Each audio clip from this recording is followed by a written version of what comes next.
Madame Elkanervé, d'abord, merci beaucoup que vous vous soyez déplacée, que vous êtes venue ici, à Berlin et aussi ici à la Clems Conférence. Je vous remercie beaucoup de ça. Et moi, je vous remercie de me recevoir. Mais avec grand plaisir. Et j'aimerais commencer de donner quelques contextes. Vous êtes né en 1926.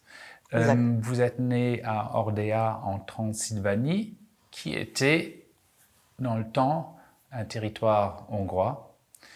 Comme vous avez mentionné, la Hongrie a introduit les lois antisémites en Europe déjà en 1920. Peut-être pas en 20 exactement, je ne sais pas l'année, mais dans les années bien 20. Avant. Dans les années 20. Dans les années 20. Et d'un autre côté, ce que vous venez de dire, vous n'avez jamais ressenti de l'antisémitisme.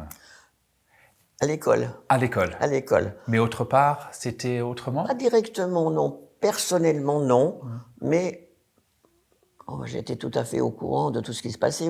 On portait l'étoile jaune, évidemment. Donc, à partir de, je ne sais pas exactement, mais il me semble depuis le mois de mars 1944. Non, mais bien avant l'étoile. Avant que les Hongrois, que l'Hongrie ait fait une alliance avec l'Allemagne nazie. Non, je dois vraiment vous dire que je n'ai pas personnellement souffert d'antisémitisme, ni ma famille, ma mère ou ma grand-mère, qui habitait à la campagne, donc dans un autre environnement. Non, on n'a pas vraiment, personnellement, la famille n'a pas, jusqu'au moment, d'abord de l'étoile jaune, et ensuite, du ghetto, etc. Bien sûr. Non, mais ça, je veux pas généraliser parce que nous, on était vraiment, disons, on appartenait à la bourgeoisie moyenne. Non, mais je ne peux pas apporter vraiment un avis pour généraliser l'antisémitisme à l'époque. Bon, certainement, il y avait dans les villages ou dans les endroits où c'était certainement beaucoup plus prononcé autour de moi. Oradea est une ville assez petite, peut-être 100 000 habitants. 100 000 habitants. Oui. Dans le temps. Mais une ville qu'on appelait le Petit Paris. Oh. Voilà. Parce qu'il y avait une vie. Pourquoi? Parce qu'il y avait une vie culturelle assez intense et aussi une vie où, disons que les gens étaient, aimaient bien s'amuser, sortir le soir. Voilà, il y avait des clubs. Voilà. Donc, il y avait une grande communauté juive? Pardon? Est-ce qu'il y avait une grande communauté juive Il y avait 30 000 juifs. Il y avait 30 000 juifs. Ça veut dire 30% de la population? Oui, exactement, oui, voilà. Mais là, je dois dire que on vivait quand même socialement, il y avait des séparations entre les juifs. Ce qu'aujourd'hui, je regarde, je suis rétrospectivement étonné parce que finalement, nous, on était, comment vous dire, je ne veux pas paraître prétentieuse, mais disons une bourgeoisie moyenne, un peu d'intelligentsia. Bon. Qu'est-ce qu'avaient votre père et votre mère, qu'est-ce qu'ils avaient fait? Ma mère n'avait pas de profession, comme à l'époque, les femmes ne travaillaient pas obligatoirement, dans la bourgeoisie surtout. Non, ma mère était, elle aidait tout le monde, elle aidait sa mère, elle était partout présente, mais elle n'avait pas de métier, pas de profession. Et mon père était exploitant forestier. Il avait une scierie, comme la Transylvanie est un pays de forêt, et dans une région, pas dans notre ville, mais il y a une partie de la Transylvanie où habite une population hongroise qui est un petit peu comme les Bretons pour la France, c'est-à-dire ils sont un petit peu différents. Voilà, voilà. Et donc mon père avait la scierie à cet endroit-là, et on habitait quand même à peu près à 2 heures de train de cette partie de la Transylvanie, où il allait tous les 2 mois, mais il dirigeait de notre ville, mais la Syrie était donc plus éloignée. Mais je garde des souvenirs extraordinaires avec mon père et ma mère, étant allés là-bas dans les forêts, où il achetait les forêts, enfin une partie, les forêts, Bien non, sûr. Oui, une partie de la forêt. Bon, et il fallait visiter. On est allé ensemble avec un petit train qui montait dans les montagnes. Et ça, c'est un souvenir pour moi c'est le paradis. C'est le paradis. Voilà. Le paradis à la maison, c'est sûrement votre chambre d'enfance. Exactement, Comment, aussi, de aussi. quoi Et vous le avez vécu dans jardin, un appartement, dans une maison? Comment oui, c'était? oui, chez nous, à la maison, oui. Et aussi chez ma grand-mère à la campagne, parce que il y avait une propriété à la campagne que ma grand-mère, qui était divorcée et veuve après, avec 4 enfants à élever, elle a transformé cette propriété en pension de famille. Mhm. Et en été, pendant 3 mois, il y avait des gens qui venaient passer leurs vacances là-bas. Il y avait des familles avec des enfants. Et moi, je passais toutes mes vacances de mon enfance jusqu'à peut-être l'âge de 16 ans, parce qu'à ce moment-là, il fallait faire c'est à ce moment-là qu'on a exproprié déjà. Donc ma grand-mère a été... Il y avait des ventes fictives, voilà, qui se passaient mais on pouvait plus, elle ne pouvait plus continuer de faire la Opérer, pension, la pension, etc. ouais. Mais ma mère, par exemple, elle passait toutes les vacances, tout l'été, pour aider sa mère, pour pour recevoir les vacanciers, pour diriger le personnel. Ma mère était sans profession, mais elle savait tout faire, Vous êtes vraiment. enfant unique? Oui, Ouais. oui, je suis enfant unique.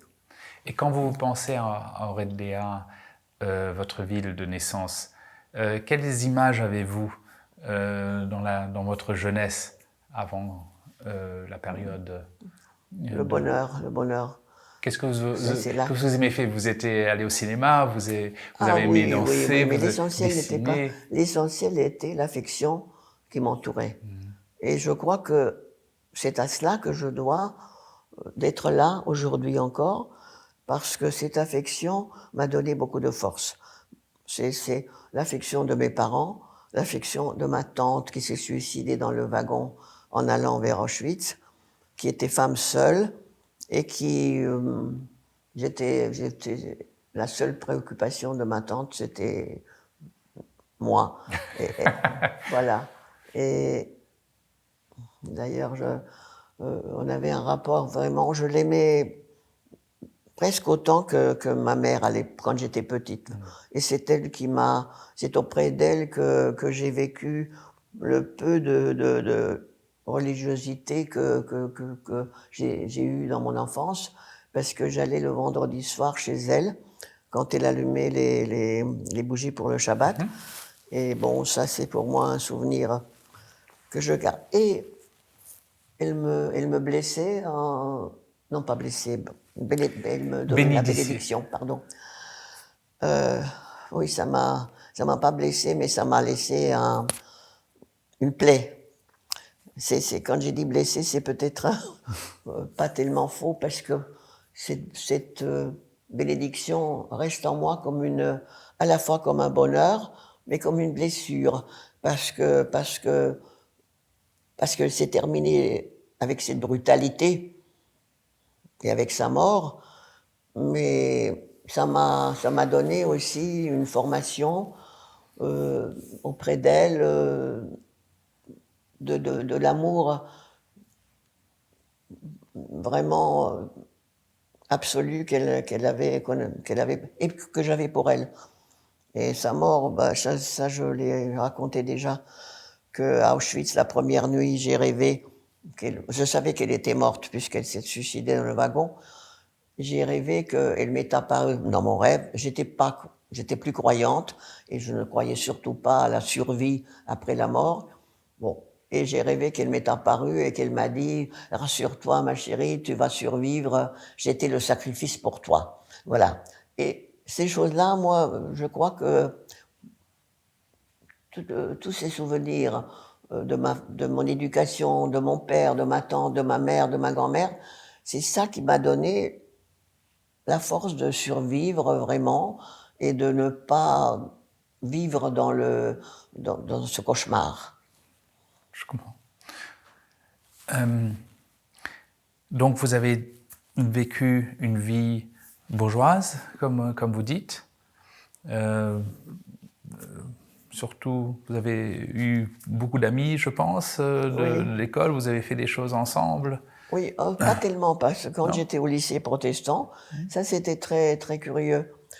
On était vraiment, je n'ai rien à reprocher à personne pour ces 4 années que j'ai vécues avec mes camarades au lycée protestant, mais on se fréquentait pas à la maison. Okay. On se voyait pas. Par contre, quand... Étiez-vous seul alors? Pardon? Vous étiez seul? Vous vous sentez seul, Ah non, non, non, sans pas du tout, amis? puisque Non? j'avais mes amis par ailleurs, Ah mais d'accord. pas mes camarades de classe. Mais avec mes camarades de classe, on se fréquentait pas à la maison. On n'allait pas les Pourquoi? unes chez les autres. Pourquoi? C'est Je ne sais pas. C'était... Je ne me l'explique pas.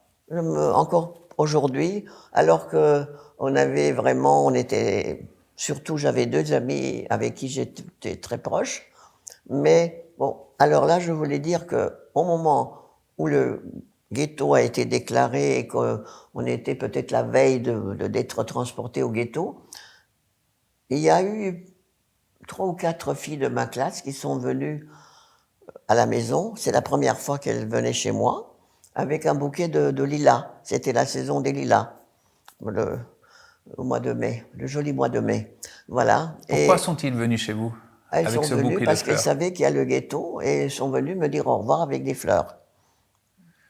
Et Bon. est-ce que vous et vos camarades de classe, est-ce que vous avez su ce qu'un ghetto Pas du était, tout, ce que pas du tout. On ne c'était savait pas qu'on allait partir du ghetto.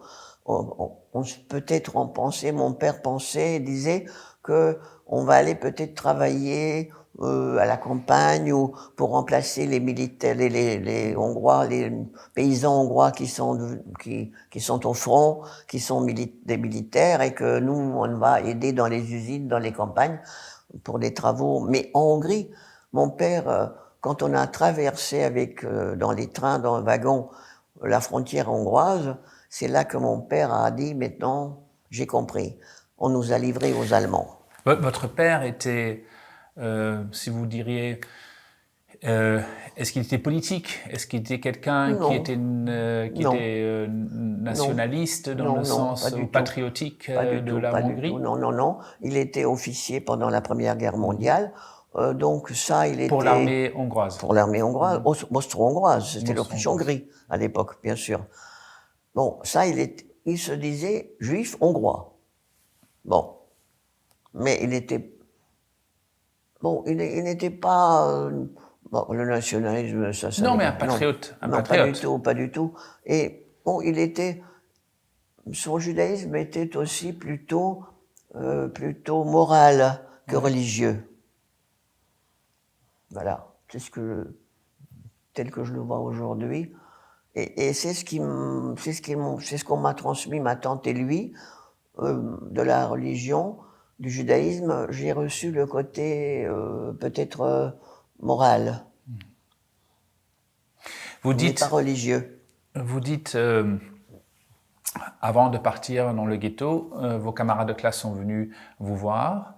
Est-ce que vous vous rappelez la première fois que vous avez entendu ce mot ghetto et que vous avez dû y aller? Est-ce que Non, mais c'était ça fait quelque très chose longtemps de... qu'on a entendu le mot ghetto, puisque le ghetto de Varsovie existait depuis un moment, Et vous et que, l'avez su? oui, oui, bien sûr, mais on avait d'ailleurs des réfugiés polonais en Hongrie, des juifs polonais réfugiés en Hongrie, à tel point on ne pensait pas que la déportation va suivre en Hongrie aussi, qu'on avait des juifs polonais réfugiés en Hongrie. D'accord. Bah, bien sûr, qui ont été déportés en même temps de Hongrie, après. Donc vous avez su ce que c'était un ghetto, mais la notion, ce que ça Oui, veut... mais on ne savait pas Pas. non plus ce qui se passait dans le ghetto de Varsovie. On ne connaissait pas tout ce qu'on a appris, bien sûr, après, mais on le sait. On croyait que le ghetto, c'est simplement la séparation totale, mais on n'imaginait pas tout ce qui s'est passé à Varsovie. Et est-ce que vous vous êtes demandé pourquoi nous les Juifs, ou est-ce que vous vous êtes demandé pourquoi nous les Juifs nous devons partir dans un ghetto et faire le travail, et pourquoi pas tout le monde? Est-ce que c'était une idée ou Non, parce mais que on était au courant, donc quand même, on n'était pas ignorants, on connaissait l'histoire de la persécution des Juifs à travers les siècles, et on était peut-être, mon père surtout, qui était donc officier dans la Première Guerre mondiale, bon, euh, il ne pensait pas qu'en Hongrie, l'antisémitisme ira aussi loin et jusqu'à la déportation. Mais on connaissait toute l'histoire bien sûr. des Juifs à travers les siècles. Donc on savait que qu'il y a eu des persécutions, comment ça s'appelle, Des pogroms. des pogroms, voilà. Ouais. Et alors, comment était le fait de quitter votre appartement, de quitter l'appartement, votre chambre d'enfance, Ouais. et tout ça, votre vie que vous connaissez si bien, le quartier que vous connaissez si bien, et d'aller dans un ghetto, et quelle était la Mais différence alors chez là, vous? je me rappelle pour mon bac, parce que j'ai passé mon bac quelques semaines avant le ghetto, et mon père m'a offert pour mon bac une montre en or. Je n'ai jamais eu avant, mais il m'a dit qu'il me le donnerait seulement après le bac. Mais il a enfermé dans son tiroir, dans son bureau, et quand il n'était pas là, ma mère avait la clé, elle me disait, il pressentait, enfin on pressentait que peut-être je ne vais jamais porter cette montre. Alors elle sortait la montre quand mon père n'était pas là pour me laisser porter pendant quelques heures à la maison. Et donc c'est pour vous dire à quel point on n'imaginait pas que ce qui va suivre. Et alors après, quand les gendarmes hongrois sont venus enlever les valeurs, les objets de valeur, les bijoux, il y avait une seule peinture dans la maison qui était d'un grand peintre hongrois, qui était vraiment un tableau de valeur. Bon, ils ont tous les tapis, bon, tout ce qui avait une valeur. Mais ce qui m'a surtout frappé quand ils ont enlevé, on a dû donner évidemment tous les bijoux, mais ma mère n'était pas une Mais femme comment qui ça s'est portait. déroulé? Ça veut dire, vous étiez à la maison, ils ont Oui, les tapé à la gendarmes, porte, ils oui, ont oui, dit... les gendarmes hongrois sont venus pour ramasser tout ce qu'il fallait déjà préparer pour donner, tout ce qu'ils nous ont enlevé. Bon, il fallait préparer les objets de valeur. Voilà. Et tout ça a été enlevé par les gendarmes hongrois. Ensuite, où est-ce que c'est parti? Je Mais n'en vous sais êtes resté rien. On vous êtes était à resté... l'intérieur encore, voilà. Ils ont enlevé l'alliance de ma mère, je me rappelle, parce que elle avait très peu de bijoux. C'était pas une femme qui portait beaucoup de bijoux. Bon, mais on a tout donné, mais elle a gardé son alliance et on lui a enlevé. Ça, c'est l'image qui me reste aussi. Les gendarmes qui lui ont enlevé enfin, demandé d'enlever son alliance. Et Et la peinture du grand peintre hongrois, disparu, je sais pas. vous Je ne sais pas, l'avez... jamais retrouvé. Mais avec mon ami Orchi, on a essayé déjà d'essayer de trouver nulle part, on a trouvé la trace de ce tableau. Non, mais si vous voulez, franchement, je n'ai aucune tristesse quand je repense aux valeurs perdues. Bon, ça n'a, à mes yeux, moi, j'ai pas souffert de cette privation. Au moment, bon, j'étais un peu choqué quand on a enlevé l'alliance de ma mère, mais au fond, bon, c'était pas, c'était vraiment, franchement, pour moi, ça n'a pas laissé de traumatisme d'avoir tout perdu. Et alors, Mais vous pensez que c'est une question de justice aussi, de de récupérer, récupérer les choses, même si émotionnellement vous dites ça c'est m'a pas pas ça la tellement... justice. Pour moi, la justice réside dans de reconnaître ce qui s'est passé ouvertement. C'est même pas la peine de dire pardon. C'est pas la peine. Mais simplement de dire la vérité. Et aussi, mais maintenant c'est trop tard, tous ceux qui ont été vraiment des grands coupables, il aurait fallu vraiment, non pas, je suis contre la peine de mort, même pour les criminels de guerre, mais avoir une justice, par exemple, de peine à perpétuité, voilà. Et mais surtout, donner la conscience de ce qu'ils ont fait, de savoir ce qui s'est passé et de se sentir, non pas coupable, mais responsable. C'est là. Nous sommes, pas pour moi, c'est la responsabilité qui compte. Bon, il faut reconnaître, il faudrait que la Hongrie reconnaisse vraiment dans les livres, parce que je suis en train aussi de lire toujours, par exemple, des livres. J'ai un livre de classe qu'on enseigne dans les lycées en Hongrie. Eh bien, c'est toujours l'occupation allemande, le mot occupation. Alors, si je peux vivre jusqu'au jour où on trouvera un autre mot à la place de l'occupation, ça j'aimerais bien encore voir. Voilà. Mais je vous le dis, et peut-être que vous allez continuer à défendre cette idée que il faut pouvoir dire oui, on a été responsable, oui, il y a eu des fautes. C'est des gendarmes hongrois qui sont venus vous prendre les valeurs. Alors, je ne sais vous avez pas. été arrêté aussi. Oui, tout à fait. Mais moi, personnellement, je n'ai pas vu un Allemand qui soit venu ni pour récupérer des biens, ni pour nous transporter au ghetto. Peut-être dans d'autres villes, dans les villages, je ne sais pas. Ça, je ne peux pas affirmer avec certitude. Mais moi, je n'ai pas vu un soldat allemand jusqu'à ce qu'on n'ait pas franchi la frontière hongroise. Où les gendarmes hongrois sont partis et la SS, les soldats SS sont venus à leur place. Mais ça, je ne peux pas affirmer si dans notre ville, est-ce qu'il y a eu des Allemands? Je ne les ai pas vus. Je n'ai pas le souvenir de ça.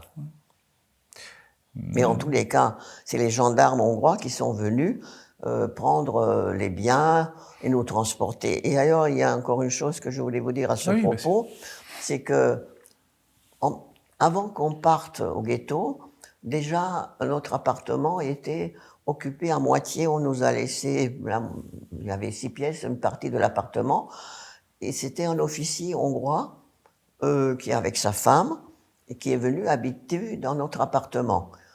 Mais on était quelques jours, 2-3 jours seulement avec eux. Nous, on est partis après au ghetto. Bon, eux, ils sont restés jusqu'à quand, j'en sais rien, puisque après la guerre les a aussi obligés de fuir, d'aller à Budapest, et de Budapest plus loin.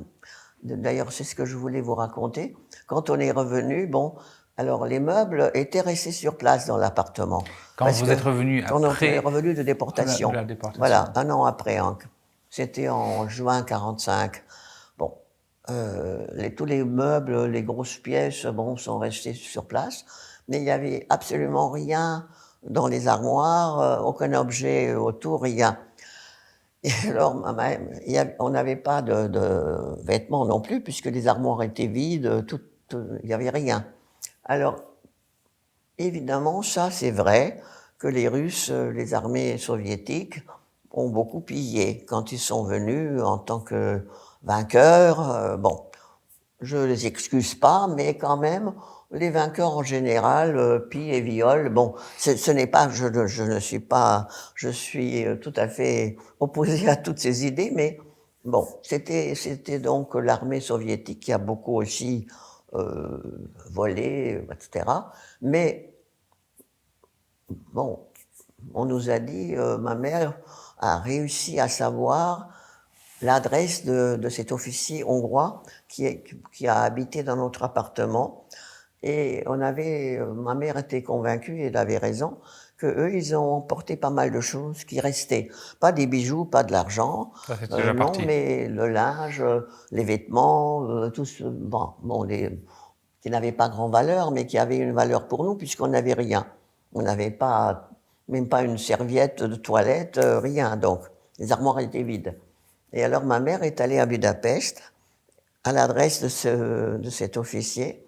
Et elle a rencontré la belle-mère ou la mère, ça je ne sais pas, de ce monsieur, qui lui a dit, ben, mon gendre ou mon fils, je ne sais plus, est parti avec l'armée, il n'est pas encore revenu, il est parti vers l'Allemagne. La preuve que l'armée hongroise est partie, une partie de l'armée hongroise est partie vers l'ouest avec l'armée allemande, s'est retirée avec l'armée allemande aussi vers l'ouest. Donc, Mais il y avait aussi une partie qui est allée aussi avec les soviétiques. pardon? Il y avait aussi une partie de l'armée hongroise qui est allée avec les soviétiques. Il y avait Avec les les deux. soviétiques? Oui, il y avait les deux, historiquement. J'ai Mais bon, pas grave. connaissance. Comment ça? Je comprends pas ce C'est que... ce que j'avais lu, que certaines... Qui se sont battus avec sont allés, oui, qui sont alliés aux soviétiques? qui sont alliés aux soviétiques. Moi, j'ai pas connaissance. Certains groupes de l'armée. Peut-être il y a eu une petite résistance, mais l'armée hongroise ne s'est jamais alliée aux soviétiques. Ah non, jamais. L'armée hongroise ne s'est jamais ralliée aux soviétiques. Puisqu'il y a eu l'invasion. Je ne parle pas de l'armée en général, je parle des unités. Il y avait des unités qui sont reliées. Non, mais comme vous dites, ça se peut. Peut-être des résistants, des petits groupes, comme il y en avait dans tous les pays occupés par où il y avait toujours des Ce que j'avais lu, je ne suis pas un historien, non, donc. Mais il y a toujours des opposants partout. Il y avait des opposants en Hongrie, absolument, il y en avait, mais pas. C'était pas une force comme en France, par exemple, la résistance. Ouais, d'accord. Bon. Et surtout, il n'y avait pas un chef de la résistance, comme en France, il n'y avait pas un moulin. Je ne parle même pas de Gaulle, mais c'est autre chose, mais il n'y avait pas les grands noms de la résistance française. En Hongrie, il y avait sûrement des résistants. Il y en avait sûrement. Alors, vous disiez. Pardon? Oui. On est un peu allé d'un. Alors donc, ma mère est allée voir à Budapest chez l'officier hongrois. Bon, et cette dame plus âgée a dit mon fils, je ne sais pas si c'était son fils ou son gendre, est parti. Il n'est pas encore revenu à Budapest. Alors ma mère a dit bon, mais écoutez, madame, soyez gentille, ouvrez-moi les armoires.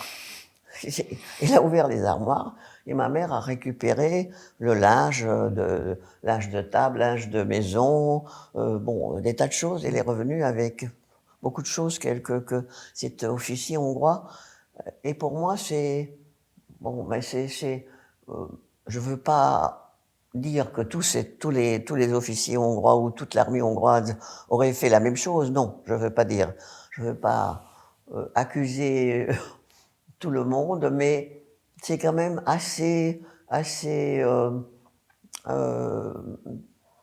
vous n'étiez pas surpris. révélant. Ça révèle pas mal, quand même, le comportement de beaucoup de Hongrois.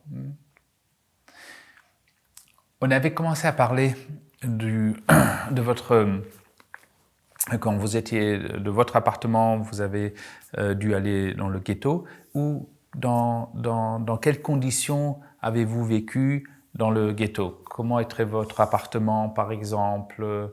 Comment était... On était dans un genre de villa, bon, la partie qui était désignée pour le ghetto il y avait quelques grands immeubles, mais surtout des maisons particulières.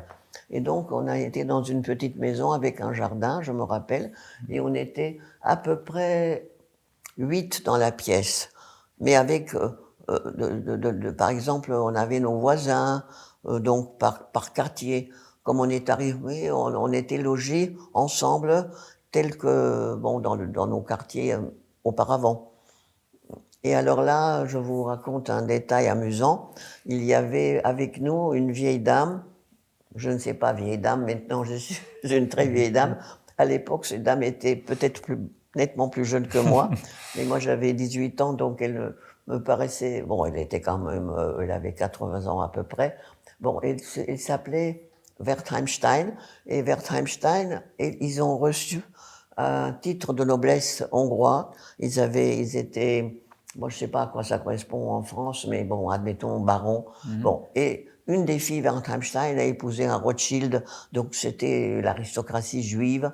Et cette femme était seule, elle n'avait pas de famille, et donc elle habitait à côté pas loin de chez nous, donc on était dans la même pièce finalement. Et elle était déjà, bon, elle bougeait difficilement. Et ma mère, très gentiment, lui servait à manger, etc.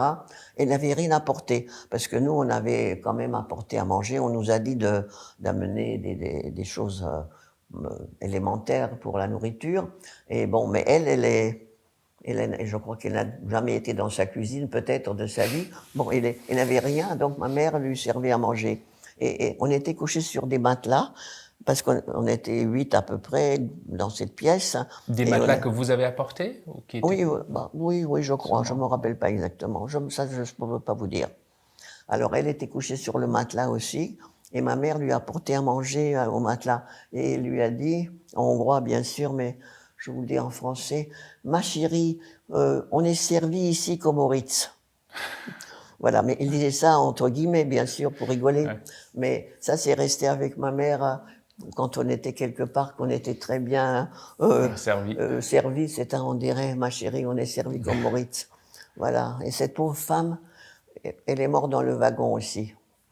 Et j'ai jamais réussi à transmettre à la famille, à dire à quelqu'un de sa famille, des Rothschild, bon, à Paris évidemment aussi, ben, je les fréquente pas, non, non, mais je les ai rencontrés par exemple à l'UNESCO à l'occasion de l'anniversaire du 29 janvier Auschwitz, mais j'ai jamais réussi à leur dire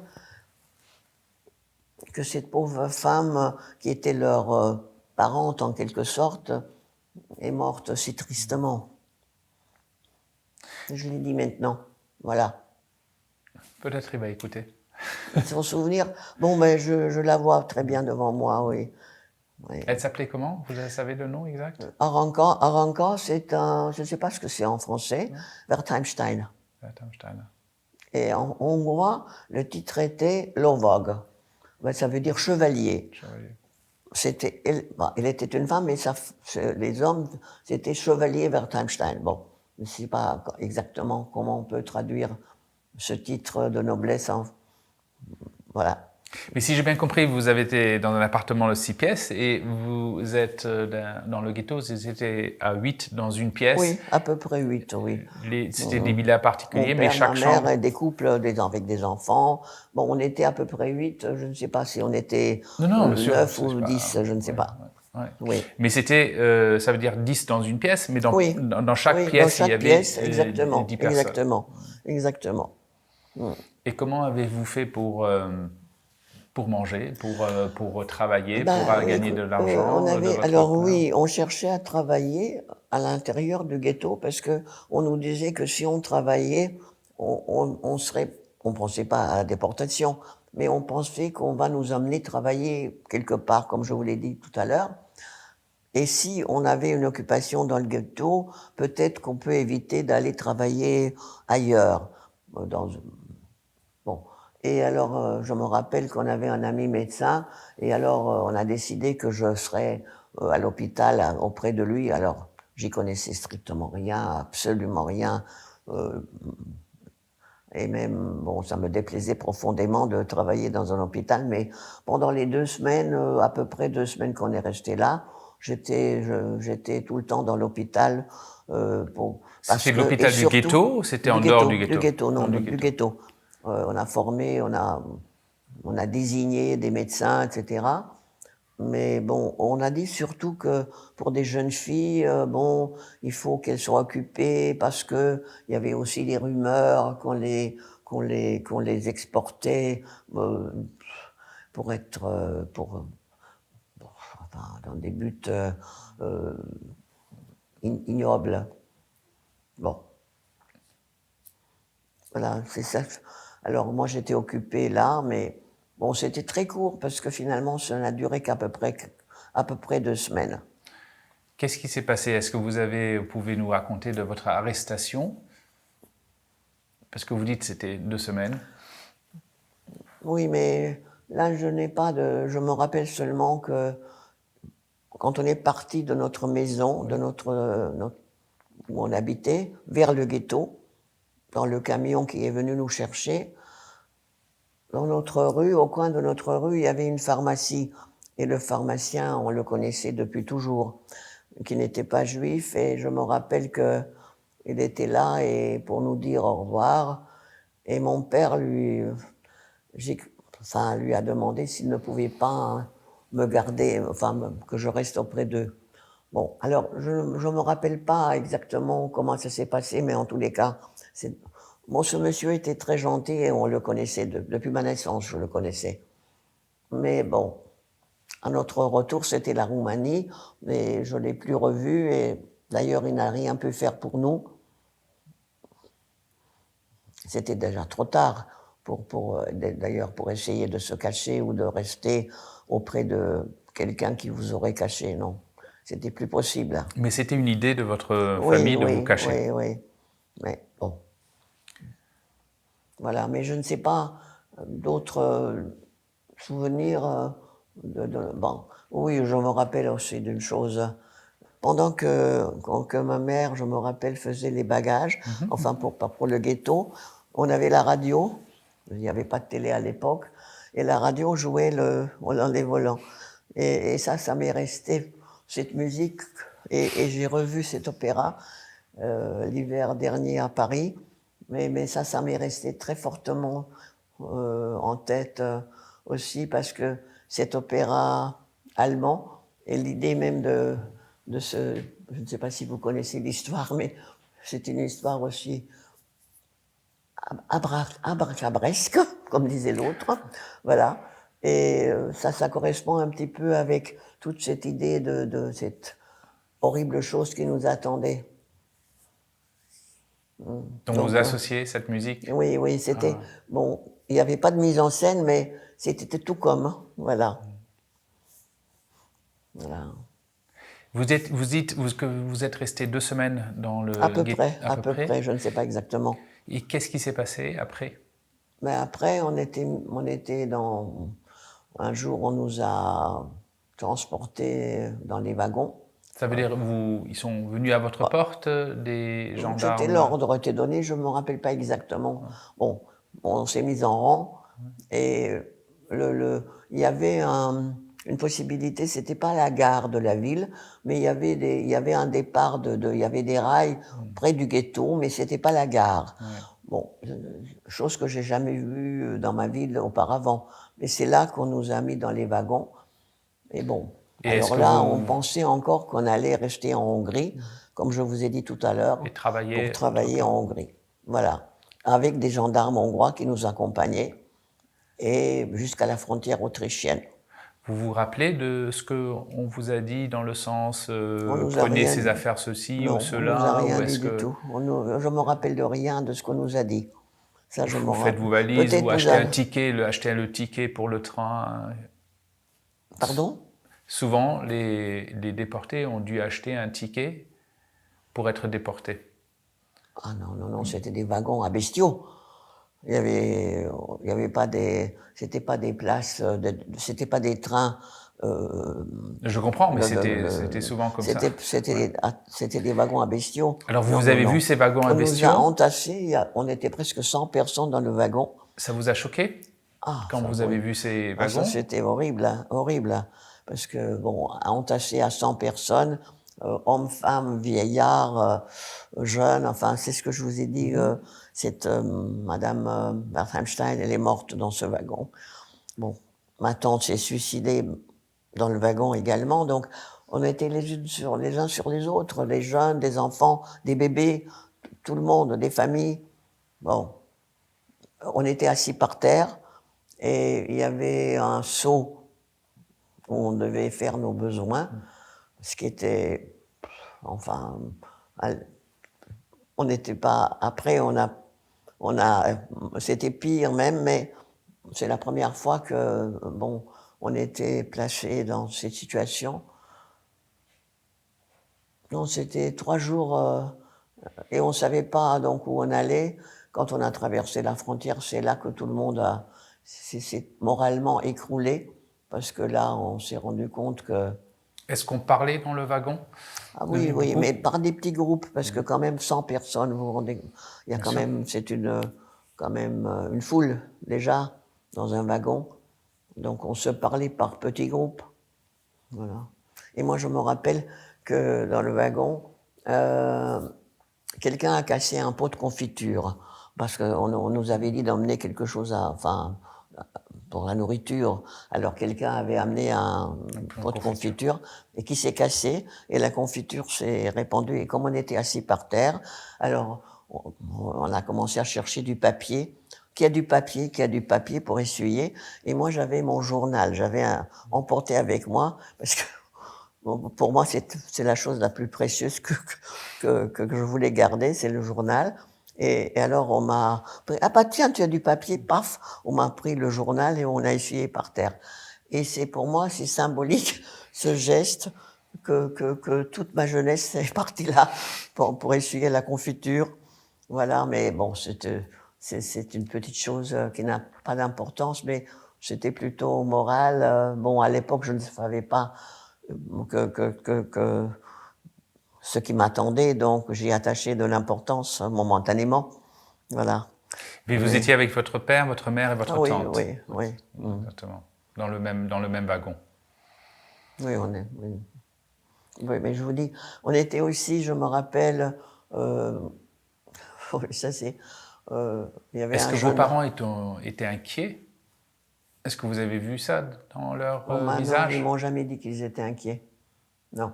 La seule chose, je vous dis, que mon père a dit, maintenant, je sais qu'on nous a livrés aux Allemands, mais on ne savait pas Ce où que on ça allait, allait et que et ça allait. ni ce qui nous attendait. Non. Moi, je me rappelle pas d'avoir entendu parler d'un camp d'extermination avant de. Même en arrivant à Auschwitz, on ne savait pas Ce que ce c'était. qu'était Auschwitz. C'est là les prisonniers polonais et tchèques qui nous aidaient à descendre du wagon. Ils nous ont dit, laissez vos bagages, vous les récupérez après. Bon, ils étaient obligés de nous dire ça, mais ils nous ont dit aussi, dites que vous voulez travailler. C'était aller travailler, donner des enfants aux grands-parents, et vous, les jeunes, allez travailler. Enfin, les jeunes. Ma mère aussi, 42 ans ou 43 ans, était considérée comme jeune, bien sûr, allez travailler. Donc vous Alors, descendez du train. Quelle était votre première impression? Est-ce que c'était une descente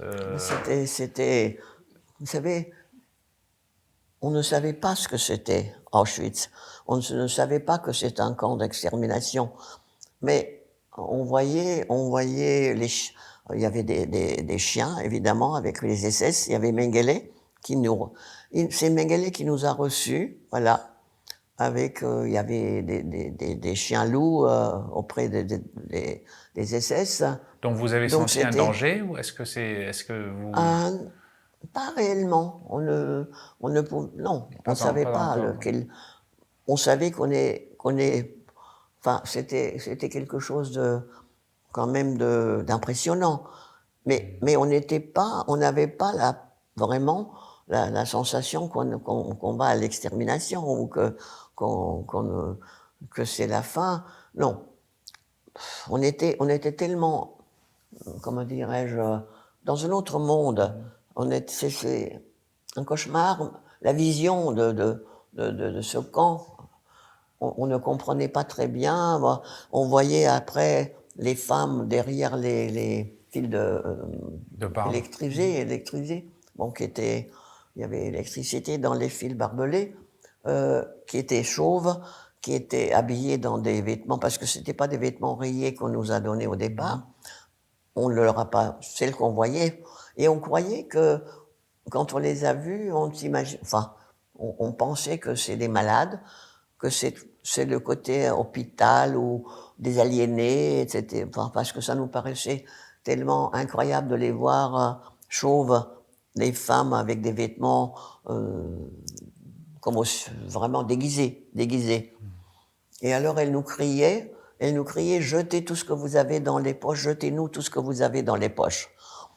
Alors on a gardé, je sais pas, un manteau. J'avais un manteau, je crois, sur le dos, alors que c'était le mois de mai. Mais, ouais, mais comme on savait pas ni où on allait, ni combien de temps on allait rester, on avait pris quand même des manteaux. Donc j'avais du chocolat, un peigne dans ma poche. Et bon, elle nous criait: jetez-nous tout ce que vous avez. Bon, mais on pensait que c'est des malades, que c'était. Et bon, une demi-heure après, on était parmi elles, hein. On était chauves aussi. Ma mère m'a pas reconnue. Elle disait: mais où est Judith, où est Judith? Alors on disait: mais elle est à côté de toi. Mais bon, comme j'étais chauve, à première vue, elle m'a pas, enfin, reconnu, c'est trop dire, mais enfin, elle m'a pas identifié. Bon. Après, bon, on a reçu des vêtements qui étaient grotesques. On, on arrivait à rigoler quand même en se regardant l'une et l'autre. Enfin, parce qu'on était habillés avec. On vous donnait des vêtements après la désinfection de celles qui sont déjà passées avant nous. Mais on donnait des vêtements qui étaient trop courtes, ou trop longues ou trop larges. Mais Voilà. vous n'avez pas gardé vos vêtements. Pas du tout, absolument pas, non. On se déshabillait et on était à la désinfection, nus. La désinfection était aussi, tout était factice. Tout était absolument factice, sauf la mort. Parce que la désinfection, vous donnez l'époux de votre voisine. C'est-à-dire, vous vous débarrassiez peut-être des vôtres, mais vous attrapiez l'époux de la voisine. Ou, bon, donc tout était à la limite du grotesque, hein. La tragicomédie, franchement, si je peux. Bon, ensuite, bon, la seule chose qui était définitivement tragique, c'était les chambres à gaz. Mais sinon, Les ce qui est. conditions, les conditions de ce que vous avez reçu à manger et Bon, c'est-à-dire, il y avait des personnes parmi nous qui ne pouvaient pas avaler ce qu'on nous donnait à manger, surtout la soupe, qui refusaient qui refusaient, non pas refusaient, mais qui ne pouvaient pas, ou je ne sais pas exactement, mais par exemple, ma mère et moi, nous avons tout mangé, tout avalé, tout ce qu'on nous donnait. Donc, de ce côté, enfin, je n'ai pas le souvenir vraiment d'avoir eu faim à crier.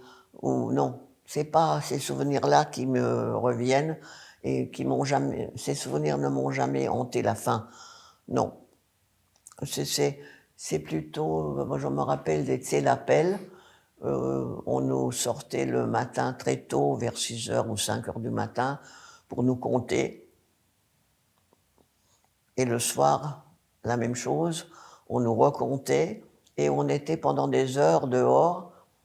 Et là, c'était la vision de toutes ces femmes, parce qu'on était dans un camp où il n'y avait que des femmes.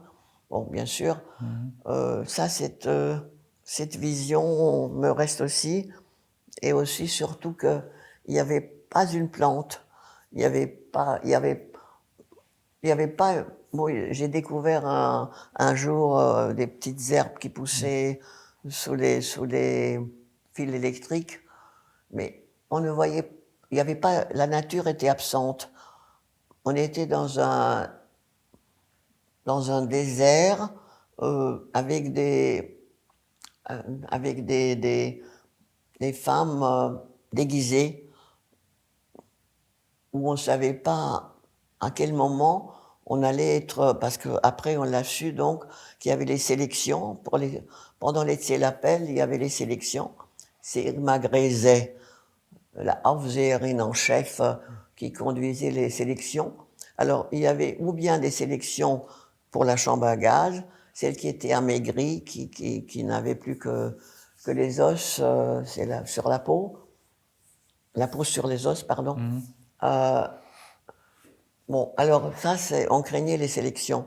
Et on craignait les sélections aussi, on séparait exprès, ça c'est la cruauté totale, les sœurs. Quand on voyait deux femmes qui se ressemblaient, c'est la mère ou la fille ou les deux sœurs, on les séparait. c'est-à-dire pas forcément à la chambre à gaz, mais il y a une qui partait dans une usine en Allemagne et l'autre qui restait, donc peut-être ne se revoyait plus jamais, on sait pas. Donc avec ma mère, on craignait toujours les appels où il y avait les sélections pour ne pas être séparés. Une fois on a été séparés, on m'a sélectionné pour aller au travail quelque part en Allemagne et pas ma mère. Et alors on partait vers la sortie de notre camp et en route, moi j'avoue, je ne sais pas, je devais être dans un état second parce que je suis très peureuse de nature, j'ai pas beaucoup de courage euh, encore aujourd'hui dans le noir par exemple, mais donc pour moi c'était peu importe ce qui m'arrive, mais je dois retourner auprès de ma mère. Et on allait vers la porte en groupe, évidemment, on était, je ne sais pas, 50, 100, je ne sais plus. Et je suis resté toujours en arrière. J'ai reculé pour être parmi, à la fin du groupe qui sortait. Et c'était midi à peu près, quand on sortait vers la porte pour prendre un train, probablement. Mais avant d'arriver à la porte, il y avait, c'est l'heure du déjeuner, voilà, de la soupe. Il y avait des filles qui venaient dans le sens opposé avec les Kübel. Je ne sais pas en français Non, qu'est-ce que c'est. Bon, il y avait cette soupe et il y avait des petits Kübel et des grands Kübel. Alors, il y avait auprès des grands, il y avait 4 filles, auprès des petits, il y avait que 2 filles des deux côtés.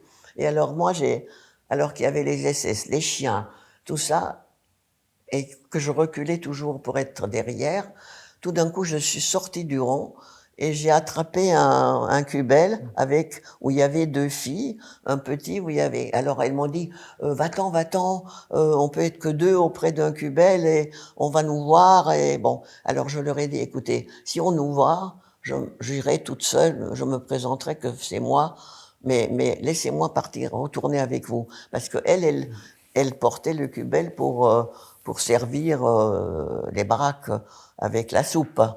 Bon. Et j'ai réussi à retourner, mais c'était ce qu'on appelait le Lagersperre, c'est-à-dire personne ne pouvait sortir des baraques pendant les transports, qu'il y avait les transports. Il y avait donc tout le camp était vide, sauf les filles avec les cubelles, et toutes les portes des baraques étaient fermées. Bon, il y avait ça c'était des filles, des capots, des filles, c'était des Polonaises ou des Slovaques qui gardaient les portes, c'était pas les SS. Et alors, je suis arrivé devant ma baraque, qui était fermée, la porte fermée. Et il y avait une amie de ma mère qui regardait il y avait une petite lucarne, on pouvait regarder dehors, et m'a vu arriver. Et elle a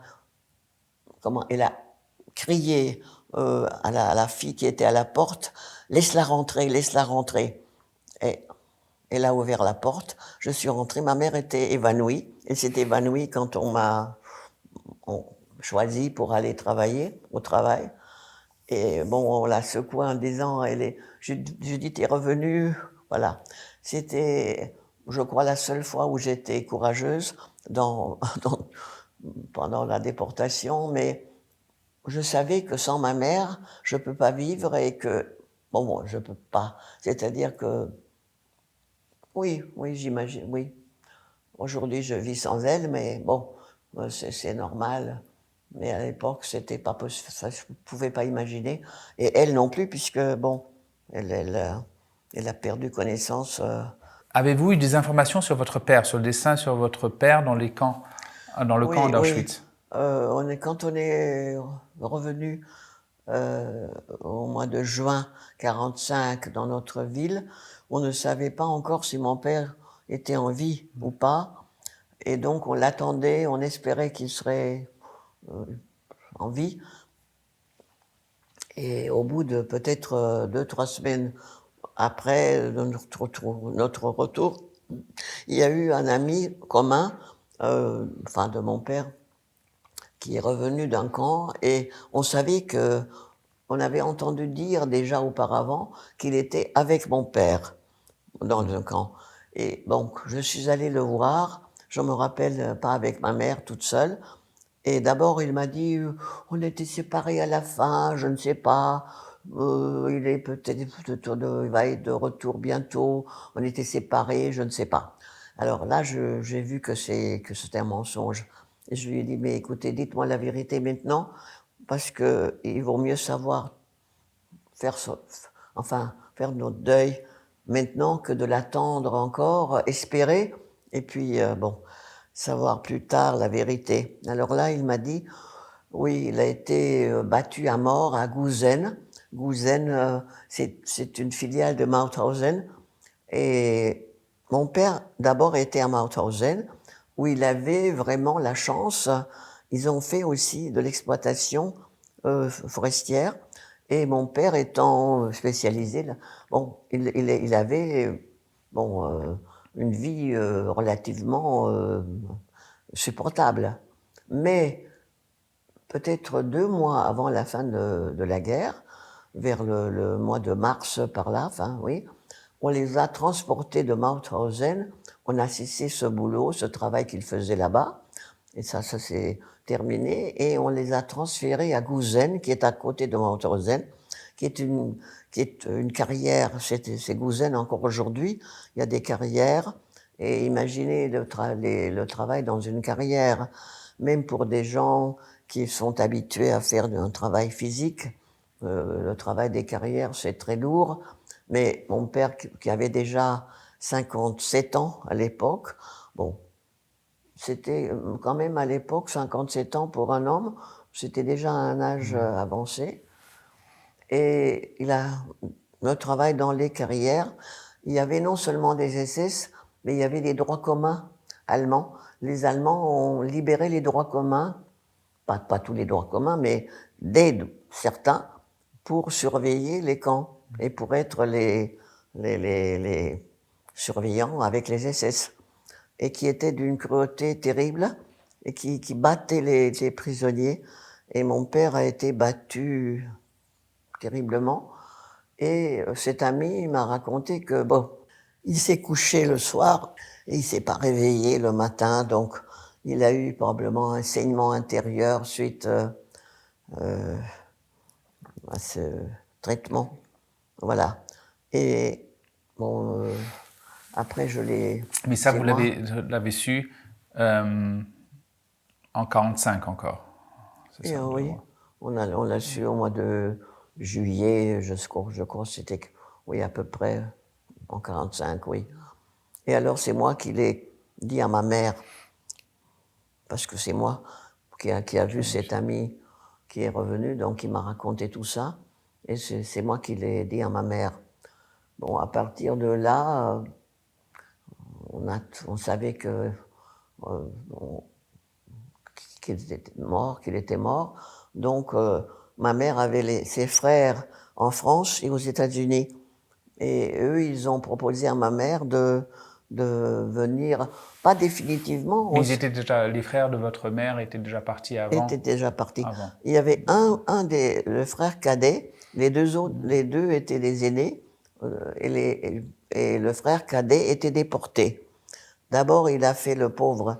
Lui, il a fait les travaux forcés en Ukraine, parce qu'il faut savoir que en Hongrie, à partir du moment où les armées hongroises et allemandes étaient en Ukraine sur le front soviétique, tous les jeunes juifs qui ne pouvaient pas porter des armes étaient appelés aux travaux forcés. Mais il y avait des travaux forcés à l'intérieur de la Hongrie, dans le pays, mais il y avait, je ne sais plus combien, il y a eu, je crois, 70 000 morts en Ukraine de juifs aux travaux forcés, morts en Ukraine sur le front avec l'armée hongroise et allemande, où ils creusaient les fossés, ils faisaient les travaux durs auprès de l'armée, puisqu'ils étaient sans armes. Et il y a eu une épidémie de typhus qui a éclaté, et beaucoup sont morts du typhus sur le front, là-bas. Donc, ça, c'était quand même 70 000 hommes à peu près, juifs hongrois, qui sont décédés là-bas. Et de votre côté, Alors, mon oncle cadet, oui. le frère cadet de ma mère, était en Ukraine. Il a eu aussi le typhus, mais il a guéri et il est revenu. Et 2 ans après, il était déporté. Il est revenu. Donc, il a survécu 2 fois. Et bon, mais les 2 autres frères, les aînés, vivaient aux États-Unis et en France. Donc, comme quand on a su que mon père ne reviendrait pas, ses frères ont dit à ma mère, venez en France. Bon, après, on verra si vous allez aux États-Unis chez l'autre frère. Bon, mais on n'était pas décidé de rester définitivement.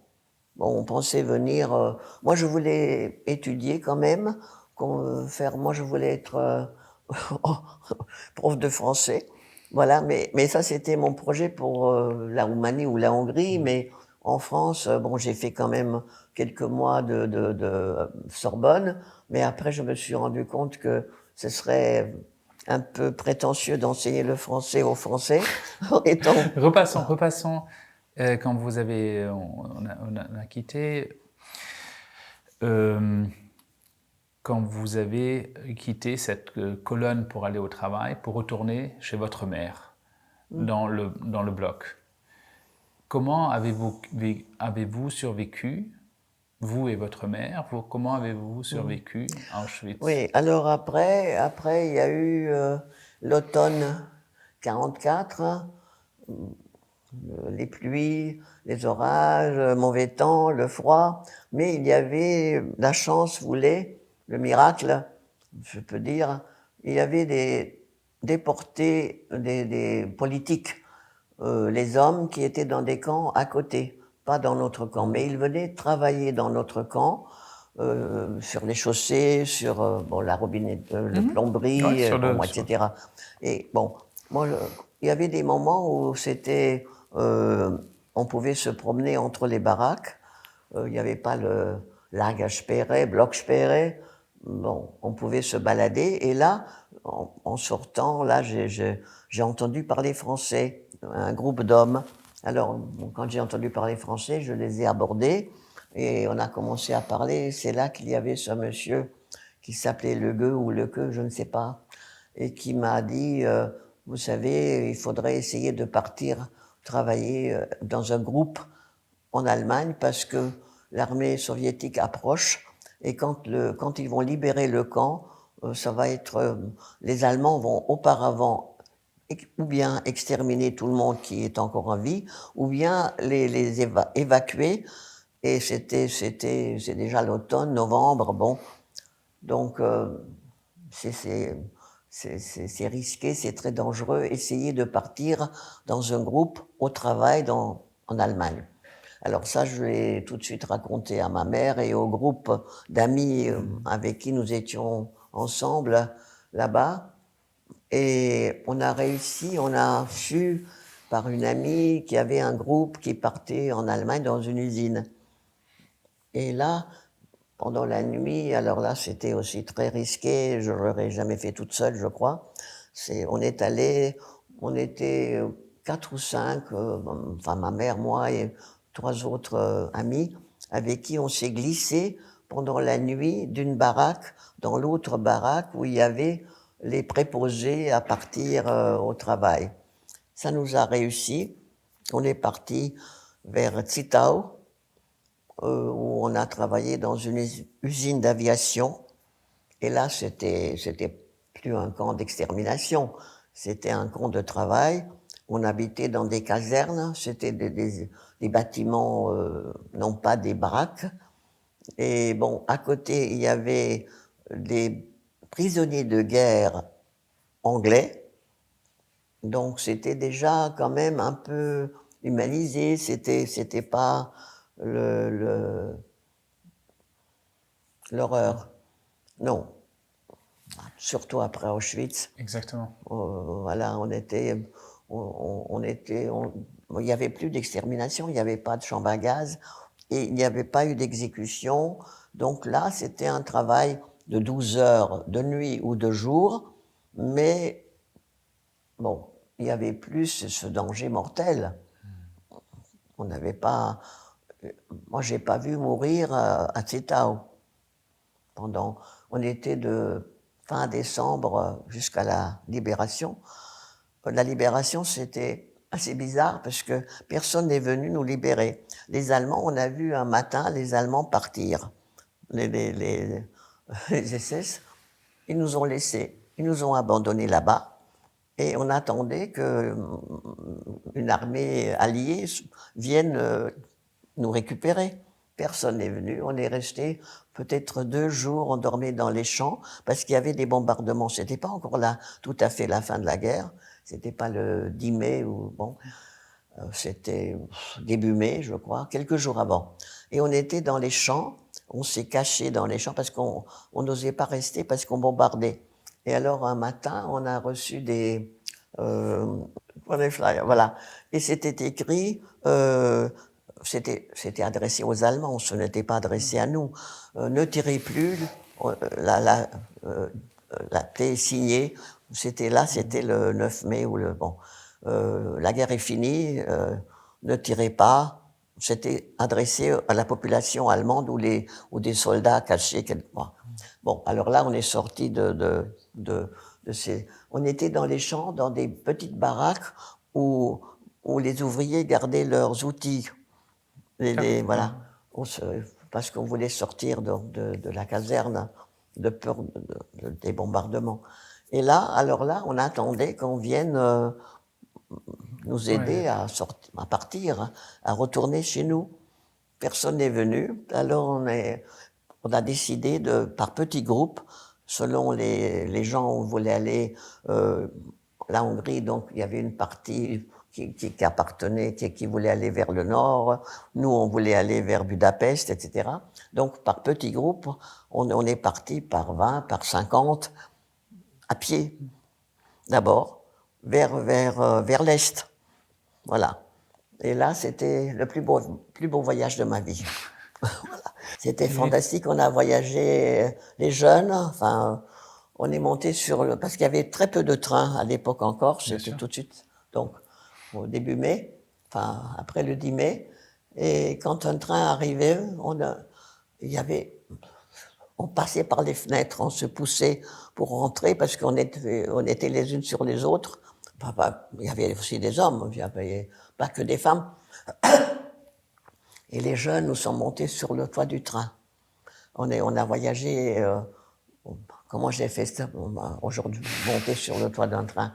Bon, et on est passé par la Tchécoslovaquie, mais ça c'est un souvenir aussi qui m'est très cher. Les paysans travaillaient dans les champs et ils nous faisaient signe et ils criaient Nazdar, Nazdar. C'est le seul mot tchèque que je connais. Vous savez ce que c'est? Moi, c'est quelque chose comme bienvenue. Okay. Voilà, bienvenue. C'était pour la première fois que quelqu'un était content de nous voir parce qu'il voyait ces trains bondés. Et c'était un sentiment non pas seulement de liberté, mais une joie totale. On est redevenus des hommes. Voilà. Judith, merci beaucoup.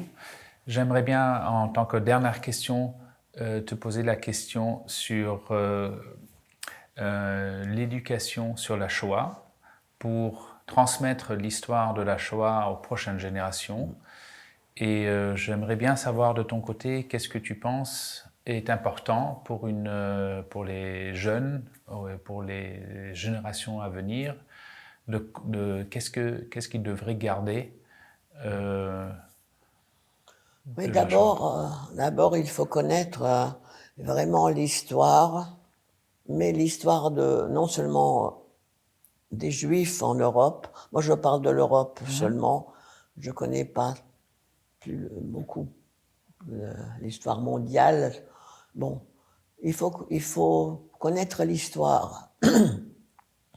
Il faut connaître l'histoire des Juifs en Europe. Et moi, je dois faire l'aveu que moi, je suis, non pas, quand je dis assimilation, ça ne veut pas dire qu'on laisse de côté son judaïsme ou sa religion si on est croyant, pas du tout. Mais moi, je me sens comme je me sentais pendant très longtemps hongroise en Hongrie, et la culture d'Europe centrale, hongroise, Europe centrale, bon, était la mienne. Depuis que je suis en France, depuis 1947, la culture française est aussi la mienne. Donc j'ai la prétention de ne pas appartenir uniquement à la communauté juive, mais tout en étant consciente, je ne vais pas dire fière, pas du tout, il n'y a pas de fierté à avoir, mais je suis consciente de tout ce que ma judaïté m'apporte encore aujourd'hui, de tous mes souvenirs qui me sont extrêmement chers. Moi, je suis, comment dire, convaincu que les Juifs d'Europe, peut-être aux États-Unis, je ne connais pas, mais certainement autant qu'en Europe, il y a une importance que nous restions aussi parmi les Européens, parmi les Américains, en Amérique, partout, parce que nous avons quelque chose à apporter qui est un peu différent, qui est très précieux, qui est très valable, et même si quelquefois on ne le reconnaît pas, il y a toujours des moments où on le reconnaît. C'est souvent que dans ces pays qu'on n'a pas reconnu ce que les Juifs ont apporté à la culture ou à différents domaines. On ne le reconnaît pas peut-être à un moment donné, exemple, mais oui. Après, on le reconnaît. Il y a des moments, bon, alors, non, vous avez raison, je comprends tout à fait aussi des Juifs qui ne veulent plus vivre comment dirais-je, c'est l'histoire qui tantôt les opprime, tantôt les reconnaît, et qui veulent vivre une vie. Mais moi, je crois que nous avons un devoir quasiment nous apportons vraiment.